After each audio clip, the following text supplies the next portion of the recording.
Okay, after my weekend of horror, where I was set up on a date with a female who was missing a few teeth and who had the hair the color of a rainbow, I came back home and remembered that I can at least try to wash away that horrible memory by playing a few games. Because there's nothing better than escaping into another world when the one you're living in is currently shit. And after thinking about it, I realized that those VR headsets are going to be pretty much the future. Because while I'm used to companies bandwagoning, this is the first time I've seen them bandwagon before the product has even come out.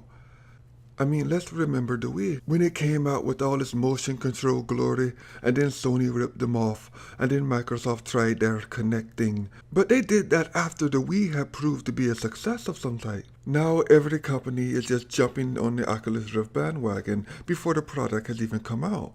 Microsoft, Sony, even hell, Valve have their own shot. I've never seen this before.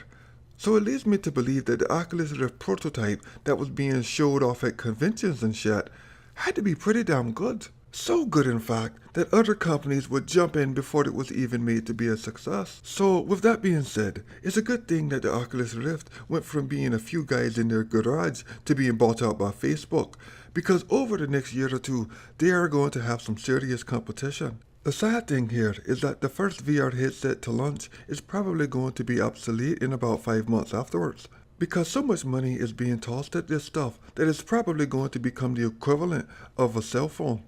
But I guess that each gaming company is going to lock their prospective device into it, because I actually wondered if Facebook is just licensing out the patents for the device off to the other major companies. But I guess each gaming company is going to lock themselves into it, because I actually wonder if Facebook is just licensing out their patents for the device off to the other major companies. The reason I say that is because I'm sure each company is going to lock their prospective headset into their own system. The PlayStation Morpheus will only work with the PlayStation, and the Microsoft will only work with their shit. After all, I'm not sure Mad Cats are going to get involved in this, because eventually there's going to be a knockoff VR headset to pop up. The only real question here is when someone will be using it to play a horror game and something frightens them and they end up snapping their neck by trying to look off something that was off screen. Oh, it's going to happen, and it's probably going to be in America.